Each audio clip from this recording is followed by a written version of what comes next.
Saya ingin membagikan satu bagian firman Tuhan, yaitu bagaimana sesungguhnya kita bisa membagikan kasih Tuhan di dalam perjalanan kehidupan kita. Alangkah baiknya ketika kita memahami bahwa panggilan kita adalah untuk menjadi saluran berkat. Untuk itu, saya mengajak kita boleh membaca di dalam 2 Korintus 4. Ayatnya memang bisa dibaca ayat pertama sampai dengan ayat yang ke-6. Tetapi saya hanya membacakan 2 ayat saja. Bagi teman-teman jemaat yang mengikuti secara streaming, bisa membaca bersama-sama di layar yang sudah ada, yaitu di dalam ayat yang ke-5 dan ayat yang ke-6. Demikian firman Tuhan. Sebab bukan diri kami yang kami beritakan, tetapi Yesus Kristus sebagai Tuhan, dan diri kami sebagai hamba-Mu karena kehendak Yesus. Sebab Allah yang telah berfirman, dari dalam gelap akan terbit terang. Ia juga yang membuat terangnya bercahaya di dalam hati kita, supaya kita beroleh terang dari pengetahuan tentang kemuliaan Allah yang nampak pada wajah Kristus. Satu bagian firman Tuhan yang sangat indah, yang boleh mengingatkan kita betapa kasih Tuhan itu luar biasanya. Mari sekali lagi kita meminta pimpinan Tuhan. Tuhan, kami sudah membaca firman-Mu, dan sekarang tolong kami untuk boleh belajar bersama-sama merenungkan, karena kami tahu firman-Mu berkuasa. Sempurnakanlah melalui kuasa Roh Kudus yang sudah termeterai di dalam hati kami masing-masing. Demi nama Tuhan Yesus kami berdoa mengucap syukur. Amin. Satu peristiwa yang menarik, kita mungkin teringat dengan tenggelamnya kapal Titanic. Di dalam kapal itu ada seorang penumpang, yaitu yang bernama John Harper. John Harper adalah seorang pendeta yang pada waktu itu diundang untuk boleh berkhotbah di gereja Moody di Chicago. Nah, saudara, yang terjadi pada tanggal 14 April 1912 pada waktu itu bahwa kapal Titanic karam, tenggelam. Dan yang menarik adalah ketika banyak penumpang yang kemudian bisa masuk ke skoci, tetapi John Harper salah satu penumpang yang tidak kebagian skoci. Cukup banyak penumpang juga yang tidak mendapatkan skoci karena memang skoci sangat terbatas.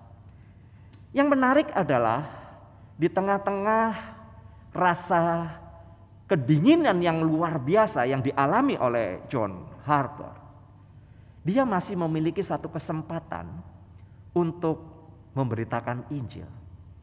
Di tengah maut, meregang nyawa buat dirinya sendiri, tetapi dia ingat banyak orang yang ada di sekitarnya yang pada waktu itu juga mengalami hal yang sama. Mereka juga sekarat, tetapi ada satu yang menarik bagi John Harper adalah jiwa mereka harus diselamatkan. Maka dia menceritakan tentang Tuhan Yesus. Di tengah mempertahankan hidupnya, sisa-sisa hidupnya, dia selalu berkata kepada orang-orang yang ada di dekatnya, percayalah kepada Tuhan Yesus Kristus dan engkau akan diselamatkan. Tentu saja orang-orang yang mengalami sekarat pada waktu itu berpikir, bagaimana saya diselamatkan sementara sebentar lagi kita akan mati, bahkan dirimu sendiri juga akan mati. John Harper mengatakan memang betul kita akan mati, tetapi jiwa kita akan hidup bersama-sama dengan Kristus. Inilah saatnya untuk kita boleh menerima Dia, percaya kepada Dia. Kesaksian ini pernah ditulis dan cukup banyak beredar di internet. Saudara-saudaraku, yang menarik adalah bahwa kesempatan untuk memberitakan Injil itu sangat luas. Kapanpun, dimanapun, situasi apapun, adalah sebuah kesempatan untuk kita bisa memberitakan Injil. untuk menceritakan, berbicara tentang Tuhan Yesus Kristus. Saudara-saudaraku, sesungguhnya Tuhan Yesus memanggil kita itu adalah untuk mengerjakan apa yang Ia mau, apa yang Tuhan mau, agar orang lain bisa mengenalnya. Tuhan Yesus tidak pernah menuntut kita untuk melakukan sesuatu yang kita nggak bisa. Tuhan Yesus hanya meminta kita untuk menyatakan kasih-Nya kepada orang lain dengan cara-cara yang sederhana. Pengalaman rohani yang sudah kita jalani bersama dengan Tuhan, pengalaman ketika kita menerima Kristus sebagai Tuhan, itu adalah modal utama untuk kita bisa menceritakan kepada orang lain.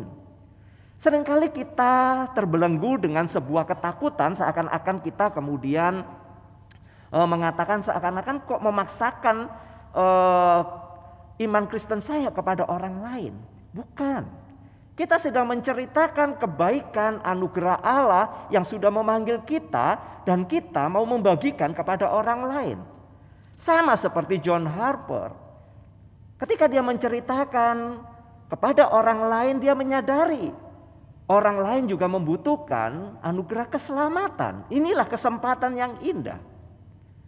Dan saudara-saudaraku, kesempatan apa saja yang bisa kita pakai di dalam kehidupan kita? Nah, kita bisa melihat satu bagan yang boleh saya sampaikan. Teman-teman bisa melihatnya bagan ini. Lingkaran yang berwarna orange, saya menuliskan saya sebagai anak Tuhan. Saudara, tulisan saya sebagai anak Tuhan tentu saja ini bukan sekedar saya sebagai seorang Kristen. Tetapi lebih dalam lagi bahwa saya sebagai milik Tuhan, saya sebagai orang percaya Tuhan, saya sebagai orang yang sudah ditebus oleh Tuhan, saya sebagai orang yang sudah diselamatkan oleh Tuhan, maka kehidupan saya adalah sebagai anak Tuhan. Tentu saja sebagai hidup sebagai seorang anak Tuhan, langkah kehidupan kita, pola pikir kita, mindset kita adalah berkenaan dengan Tuhan. Maka Paulus juga mengatakan bahwa kita harus memikirkan yang di atas, memikirkan Kristus yang sudah menyelamatkan kita. Nah, karena saya anak Tuhan, saya hidup di tengah-tengah lingkungan kehidupan saya, maka saya memberikan beberapa potongan-potongan kecil. Sebetulnya banyak sekali potongan-potongan itu, tetapi saya hanya membatasi. Kita sebagai anak Tuhan hidup di dalam dunia kerja. Saya sebagai anak Tuhan ada di dalam lingkungan keluarga besar saya. Saya sebagai anak Tuhan ada di dalam lingkungan kuliah saya, sekolah saya, studi saya. Saya sebagai anak Tuhan juga ada di dalam lingkungan komunitas saya. Komunitas kita cukup banyak, apalagi dengan kehidupan sekarang ini. Kumpulan sosialita kita cukup banyak, kelompok-kelompok kita cukup banyak. Nah, sekarang kita sedang bertanya, saya sebagai anak Tuhan hidup di tengah lingkungan seperti ini, apa yang harus saya lakukan? Tuhan mau memakai saya untuk menjadi saksinya. Sekali lagi, Tuhan mau memakai saya untuk menjadi saksinya. Sebagai contoh, ketika kita ada di dalam dunia kerja, apakah orang lain melihat saya sebagai seorang anak Tuhan? Apakah orang lain melihat saya sebagai saksi Tuhan di dalam dunia kerja? Ada orang yang pernah menceritakan, seorang pengusaha Kristen, lalu kemudian menceritakan, men-sharingkan tentang pergumulannya. Kantornya, di perusahaannya, bermacam-macam orang-orang yang bekerja kepadanya. Tapi kemudian dia mengatakan, justru sebenarnya yang paling menjengkelkan itu adalah pegawai-pegawai yang seiman, yang Kristen. Kenapa begitu? Saya mengatakan, justru mereka seringkali tidak bisa menjadi saksi yang baik di tengah lingkungan orang-orang yang tidak percaya. Justru yang menyebut dirinya orang Kristen, anak Tuhan, tetapi perilakunya, tanggung jawabnya, sikapnya, cara berpikirnya sama sekali tidak mencerminkan sebagai anak Tuhan. Saudara-saudaraku, tentu saja ini berita yang sangat menyedihkan. Tuhan tidak pernah menuntut kita untuk melakukan sesuatu yang tidak kita punya atau sesuatu yang tidak kita bisa. Tuhan hanya meminta kita, mau memakai kita, bahwa saya sebagai anak Tuhan, saya menjadi saksinya. Saya bisa menceritakan tentang kebaikan Tuhan, kebaikan Allah, dengan atau melalui apa yang saya alami. Perjalanan rohani kita, pergumulan kita bisa menceritakan bukan kehebatan kita bisa melepaskan diri dari persoalan itu. Tetapi karena ada Tuhan yang sudah menolong saya. Sehingga ketika teman kita boleh bertanya, kenapa kamu bisa kuat? Kita bisa mengatakan, ini semua karena pertolongan Tuhan. Kenapa kamu bisa menghadapi situasi seperti ini? Kita bisa mengatakan ini semua karena anugerah Tuhan. Kenapa di tengah-tengah hal buruk yang kamu alami kamu tetap bisa tenang, memiliki damai sejahtera? Kita bisa mengatakan ini semua karena pimpinan dan perlindungan Tuhan. Sesederhana itukah? Iya betul, sesederhana itu. Tapi seringkali bibir kita sangat berat untuk mengatakan ini semua karena anugerah Tuhan. Kita akan lebih cenderung untuk menceritakan tentang pengalaman dan kehebatan kita, perjuangan kita, bahkan survive kita di masa lalu, perjuangan-perjuangan kita yang berat kita selalu banggakan. Kita lupa bahwa itu semua adalah karena anugerah Tuhan. Nah, disinilah saya mau mengajak kita semua untuk boleh merenungkan satu bagian. Tuhan mau kita menggunakan setiap kesempatan. Dan di dalam kesempatan itu ada talenta, ada karunia yang Tuhan boleh berikan kepada kita untuk kita bisa menceritakan kasih-Nya. Saat kita punya talenta atau karunia yang memang bisa menjadi berkat orang lain, itu sesungguhnya satu kisah yang baik untuk kita menceritakan kasih Tuhan. Anda mungkin punya keterampilan-keterampilan yang tidak dimiliki oleh orang lain. Dan ketika ketemu dengan orang, ketika Anda bekerja atau melakukan sebuah satu karya, Anda bisa bercerita ketika orang itu menanyakan betapa hebatnya Anda bisa mengatakan ini karena karunia Tuhan. Saudara, bahkan ketika orang-orang lain di dalam pergumulan yang berat, mungkin saudara punya kesempatan, punya talenta, mungkin punya karunia untuk mendoakan orang itu. Saudara bisa mendoakan orang itu. Tidak harus menunggu kami para pendeta atau hamba Tuhan. Anda bisa menjadi berkat bagi orang lain untuk mendoakan orang lain supaya orang lain itu mengalami damai sejahtera. Ketika orang lain mungkin di dalam kepanikan, keputusasaan, saudara bisa menjadi berkat, kekuatan bagi mereka. Saudara bisa mengatakan dengan sederhana, bolehkah aku berdoa untukmu? Disitulah kasih Tuhan boleh diceritakan. Bahkan saudara, pertanyaan saya yang terakhir untuk kita boleh renungkan pada saat hari ini. Dalam kondisi apapun seharusnya kita tetap mau menceritakan kasih Tuhan. Saya menuliskan dalam kondisi krisis atau tenang, apakah kita masih mau memberitahu orang-orang tentang Yesus yang dapat menyelamatkan dan memberi hidup kekal? Saudara, kita bertemu dengan banyak orang di lingkungan kita, di sekitar kita, di pekerjaan kita. Ada banyak orang-orang yang saat ini menantikan kasih Tuhan. Mereka bingung dengan pergumulan-pergumulan hidup. Sama bingungnya dengan kita, cuma bedanya kita sudah mendapatkan jamahan dari Tuhan. Kita mendapatkan penghiburan dari Tuhan, kekuatan dari Tuhan. Dan itulah yang sesungguhnya kita bisa bagikan kepada orang lain.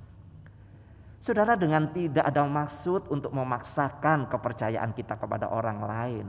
Tetapi ketika kita menceritakan kasih Tuhan yang sudah menjamah hidup kita, saya percaya orang lain pun akan melihat kemuliaan Tuhan melalui kita.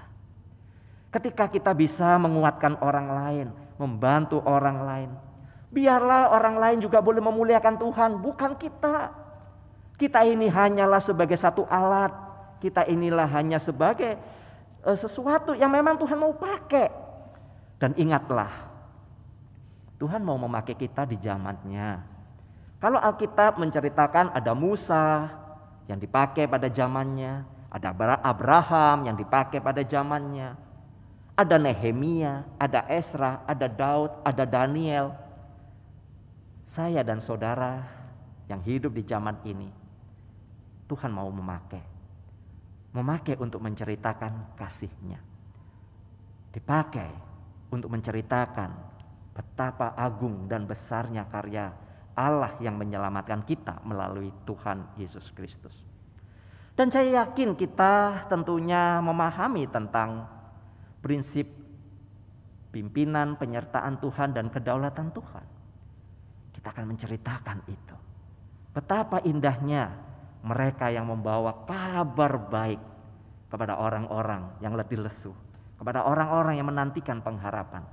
Dan inilah saatnya saya dan saudara untuk boleh menjadi saksinya.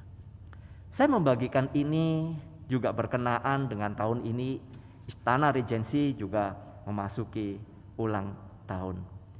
Dalam ulang tahun, saya lupa apakah 19 atau 20, saya memahami bahwa perjalanan teman-teman yang ada di Istana Regency sejak dari awal gereja ini ada di tengah-tengah perumahan. Tentu saja Tuhan punya maksud tersendiri kenapa harus ada di perumahan. Kita kumpulan orang-orang percaya yang memiliki latar belakang yang berbeda, yang berasal dari daerah yang berbeda, dan bertemu di Istana Regency. Tentu saja Tuhan juga punya rencana, maksud, apa yang terbaik. Tentu saja ini akan mendatangkan kemuliaan bagi nama Tuhan. Untuk itulah pada saat ini saya mengajak kita untuk boleh mendoakan, khususnya di dalam perjalanan Istana Regency. Namun sebelum kita boleh berdoa, mari saya mengajak kita untuk mengambil waktu teduh dan kita juga boleh menyanyikan satu pujian. Agar ini menjadi satu koreksi bagi kita, sebuah perenungan bagi kita, menjadi satu doa kita. Kita yang ada di tempat ini, kita yang beribadah di Semeru, kita mungkin yang ada di pos-pos PE yang lainnya. Ingatlah, Tuhan mau memakai kita di zamannya. Tuhan mau memperlengkapi kita melalui kuasa Roh Kudus. Tuhan, inilah hidupku. Tuhan, inilah hidupku. Ku serahkan padamu segala cita-citaku, masa depanku menjadi milikmu. Jadikan kami terangmu di tengah kegelapan dunia, membawa bangsa-bangsa kepadamu. Tuhan, ini kerinduanku. Bagimu Tuhan seluruh hidupku. Pakailah Tuhan bagi kemuliaan-Mu. Genapi seluruh rencana-Mu sampai bumi penuh kemuliaan-Mu. Bagimu Tuhan, bagimu Tuhan seluruh hidupku. Pakailah Tuhan bagi kemuliaan-Mu. Genapi seluruh rencana-Mu sampai bumi penuh kemuliaan-Mu. Sampai bumi penuh kemuliaan-Mu.